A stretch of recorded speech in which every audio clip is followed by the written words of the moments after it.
ఉంటే బెదరకూడదు. యేసుక్రీస్తు నిజమైన సింహం, యోధాగోత్రపు సింహం. ప్రియమైనటువంటి దేవుని బిడ్డలారా, ఈ సింహంలాగా అరిచేటువంటి ఈ సాతాను యొక్క ఎత్తులు, ఈ సాతాను యొక్క జిత్తులు, ఈ సాతాను యొక్క గమ్మత్తులు జయించాలి అంటే నీ ముందు యోధాగోత్రపు సింహమైన యేసు నడవాలి. ఇప్పుడు నిజమైన సింహం వస్తుంది, ఎదురుగా వేషం వేసుకున్న సింహం వస్తుంది. ఈ వేషం వేసుకున్న సింహము నిజమైన సింహాన్ని చూసినప్పుడు ఏం చేస్తుంది? ఫైట్ చేస్తుందా? చేయలేదు, పారిపోతుంది, భయపడి పారిపోతుంది. నీ ముందు నీ దేవుడు ఉంటే, నీ దేవుని వెనుక నువ్వు నడిస్తే జయం నీదే. తర్వాత చదవండి ఆ 8వ వచనం. ఆయన నా కుడి పార్శ్వమందు ఉన్నాడు. He is at my right hand. Who is at your right hand side? నీ దేవుడు నీ కుడి చేతి ప్రక్కన ఉన్నాడు. తర్వాత గనుక నేను కదల్చబడను, I will not be shaken. ఇది దావీదు యొక్క సాక్ష్యం. కాలాలు మారని, తరాలు మారని, యుగాలు మారని, స్థితిగతులు మారని, పరిస్థితులు ప్రతికూలంగా రాని,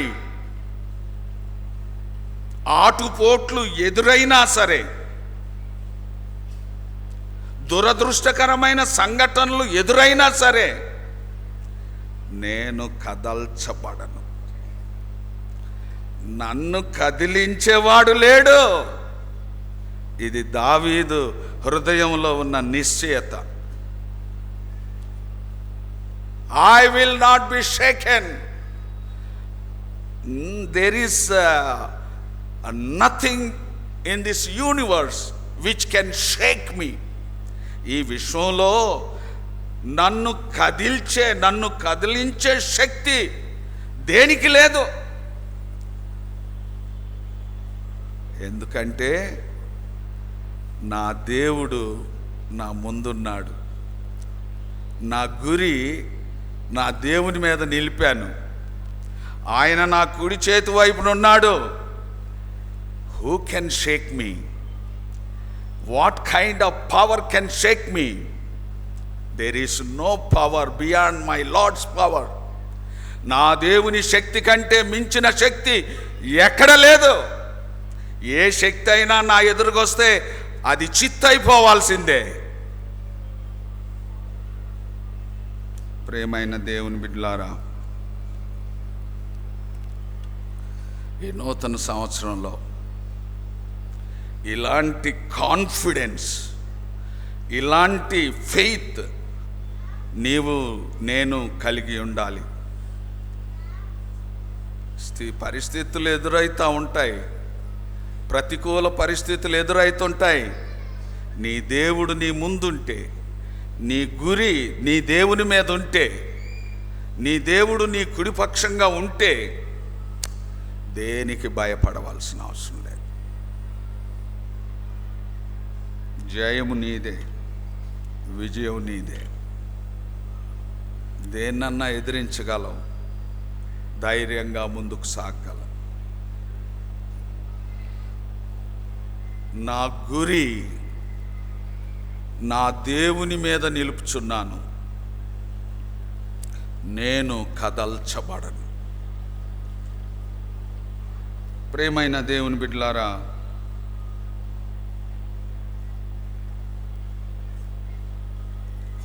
దేవుని యందు మనకున్న గొప్ప నిరీక్షణ, ఈ నిరీక్షణ కలిగి ఉంటే జయిస్తావు. ఏ పరిస్థితినన్నా జయించగలిగినటువంటి వారు ఎవరు? ఏ పరిస్థితికి కదల్చబడకుండా, ఏ శక్తి మనల్ని కదిలించలేకుండా ఉండాలంటే మనం ఏం చేయాలి? 3 ముఖ్యమైనటువంటి విషయాలు దేవుని వాక్యపు వెలుగులో మనం ధ్యానం చేద్దాం. మొదటి విషయం, కీర్తనల గ్రంథం 62వ కీర్తన 1వ వచనం 2వ వచనం. నా ప్రాణము దేవుణ్ణి నమ్ముకొని నా ప్రాణము దేవుణ్ణి నమ్ముకొని మౌనముగా ఉన్నది. ఆయన వలన నాకు రక్షణ కలుగును. ఆయనే నా ఆశ్రయ దుర్గము, ఆయనే నా రక్షణకర్త, ఎత్తైన నా కోట ఆయనే. నేను అంతగా కదిలింపబడను. I will not be షేకెన్.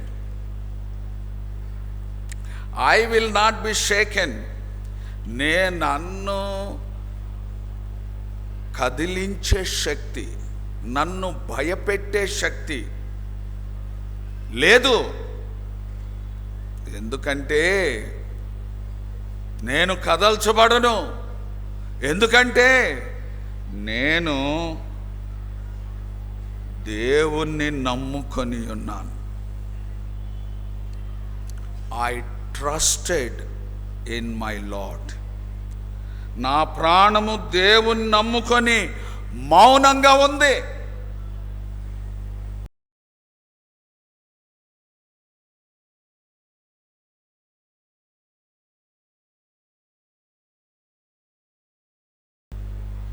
I have trusted in my Lord, so I will not be shaken. ఇప్పుడు చెప్పండి, నేను దేవుణ్ణి నమ్ముకొని ఉన్నాను. అందరు చెప్పండి, నేను దేవుణ్ణి నమ్ముకొని ఉన్నాను, నేను కదల్చబడను. ప్రతికూల పరిస్థితుల్లో, అనుకూల పరిస్థితుల్లో నేను కదల్చబడను. నేను దేవుణ్ణి నమ్ముకొని ఉన్నాను.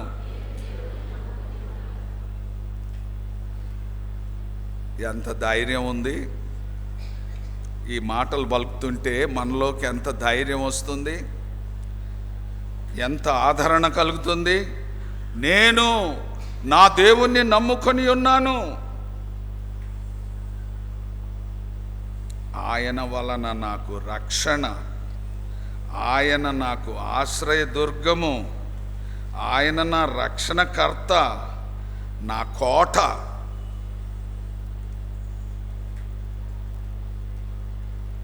నీవు సేవించే దేవుడు, నీవు ఆరాధించే దేవుడు, మనం ఆరాధించే ఈ గొప్ప దేవుడు మన రక్షణకర్త, మన ఆదరణకర్త, మన ఎత్తైన కోట.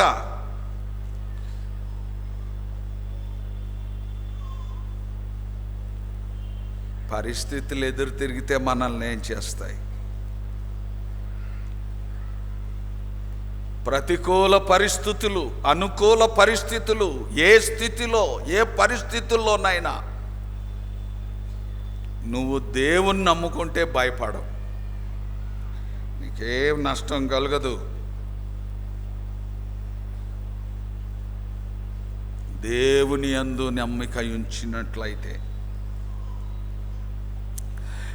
చాలామంది మేము దేవుని యందు నమ్మిక ఉంచి ఉన్నాము అని చెప్తుంటారు. నోటితో, పెదాలతో, మాటలతో చాలామంది చెప్తా ఉంటాం, మేము దేవుణ్ణి నమ్ముకున్నాం.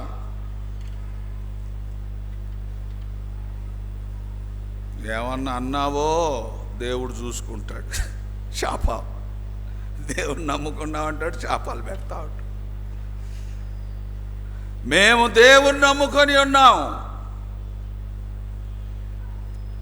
There are many people who says that we trust in God with their lips, with their tongue, with their words. మాటలతో, నాలుకతో, పెదాలతో దేవుణ్ణి నమ్ముకున్నామని చెప్తా ఉంటారు. నేనేం చెప్తున్నానంటే,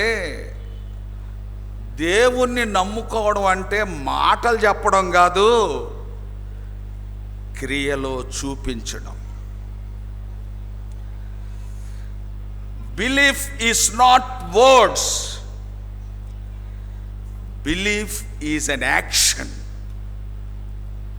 belief, faith in the Lord is not words. Faith in the Lord, belief in the Lord is action. మాటలు చెప్పడం కాదు, క్రియల్లో చూపించాలి దేవుణ్ణి నమ్ముకున్నామనేటువంటి విషయాన్ని.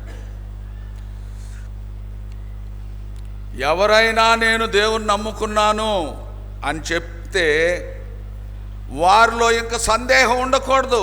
Should not doubt. Doubt and faith, ఈ రెండు వేరు పదాలు, వ్యతిరేక పదాలు. డౌట్ అండ్ ఫెయిత్, విశ్వాసము, అనుమానము, ఈ రెండు ఒకటే పదాలు కాదు, వ్యతిరేక పదాలు. When you say that I have faith in God, you should not doubt. నువ్వు నా దేవుని మీద నాకు నమ్మకం ఉంది అని నువ్వు ఎప్పుడైతే నీ నోటితో అంటావో, ఇక నువ్వు దేని గురించి సందేహించకూడదు, ఏ విషయంలో కూడా సందేహించకూడదు. దేవుణ్ణి నువ్వేం అడుగుతావో అవి నీకు దేవుడు ఇచ్చేశాడని నమ్మాలి. ఇచ్చేశాడు. దేవుణ్ణి నువ్వేం అడుగుతావో విత్ ఫెయిత్, నమ్మకంతో నువ్వు దేవుణ్ణి అడుగుతావో అది దేవుడు ఇచ్చేశాడు అనుకోవాలి, అంతే. అది విశ్వాసం. ఏమిస్తాడులే, మేము ఎన్నెన్ని ప్రయత్నాలు చేస్తున్నాం, ఎన్ని ప్రయత్నాలు చేస్తున్నావు. నువ్వెన్ని ప్రయత్నాలు అన్నా చేయి,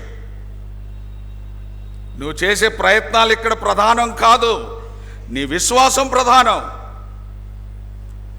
చాలాసార్లు మనం అనుకుంటాం మన ప్రయత్నాలు గెలిచాయి అనుకుంటాం. మనం చేసే ప్రయత్నాల్లో మనం విజయం సాధించాం అనుకుంటాం. ప్రియమైన దేవుని బిడ్డలారా, దేవుడు నీ పట్ల కార్యం జరిగించకపోతే నువ్వు చేసే ప్రయత్నాలు ఎప్పుడు కూడా ముందుకు సాగవు.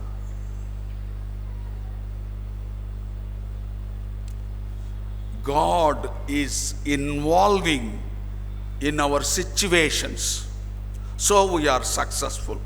నమ్ముతున్నారా ఈ మాట? దేవుడు మన ప్రతి పరిస్థితుల్లో ఆయన పాలు పొందుతున్నాడు కనుక మనం జయిస్తున్నాం. God is involving in all our situations which are against, situations which are good to us. In all situations God is involving. అన్ని పరిస్థితుల్లో దేవుడు మనతో కూడా కలిసి పనిచేస్తున్నాడు కనుక, అన్ని పరిస్థితుల్లో పరిశుద్ధాత్మ దేవుడు మనతో కలిసి పనిచేస్తున్నాడు కనుక మనం జయిస్తున్నాం.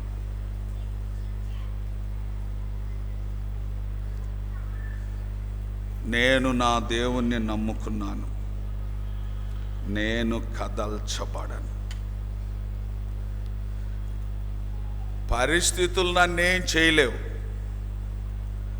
ఒకవేళ పరిస్థితులు నాకు ఎదురు తిరిగినా ఆ పరిస్థితుల్లో దేవుడు నా పక్షమున నుండి నాకు జయాన్ని ఇస్తాడు అని ప్రతి విశ్వాసి నమ్మాలి. Trust in the lord. రెండవది కీర్తనలు 16:8, ఇప్పుడు మనం చదువుకున్నటువంటి వాక్యం. సదాకాలము యెహోవా యందు నా గురి నిలుపుచున్నాను, నా గురి నిలుపుచున్నాను. మొదటిది ట్రస్ట్ ఇన్ ద లార్డ్, రెండవది set your eyes on the lord. నీ గురి దేవుని మీద నిలపాలి. ఒక సామెత ఉంది, గురి లేని జీవితం దరిచేరని ఓడతో సమానం. గురి లేని జీవితం దరిచేరని ఓడతో సమానం. సముద్రంలో ఓడ ప్రయాణిస్తూ ఉంది. సముద్రం మీద ఓడ ప్రయాణం చేస్తూ ఉంది. ఈ లోకం అనే సముద్రంలో మనం అంతా కూడా ప్రయాణం చేస్తూ ఉన్నాం.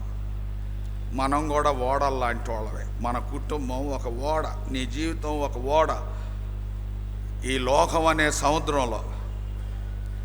ఇది ఏదో ఒక దరికి చేరుకోవాలి. ప్రేమైనటువంటి దేవుని బిడ్డలారా, ఏదైనా ఒక గురి అనేది ఉంటే ఆ ఓడ దరి చేరుతుంది. లేకపోతే ఆ సముద్రం మధ్యలోనే అది కలిసిపోతుంది. ప్రేమైనటువంటి దేవుని బిడ్డలారా, గురి లేని జీవితం చాలా ప్రమాదకరమైంది. క్రైస్తవ భక్తి జీవితంలో గురి లేని జీవితం చాలా ప్రమాదకరమైనది. అందుకే పౌలు అంటున్నాడు, నేను గురి యొద్దకు పరిగెత్తుచున్నాను. నా గురి ఆ దేవుడు నా కొరకు సిద్ధపరిచినటువంటి ఆ బహుమానం మీద ఉంది. దేవుడు నా కొరకు ఏదైతే బహుమానాన్ని సిద్ధపరిచాడో ఆ గొప్ప బహుమానం మీద నా గురిని నిలిపాను.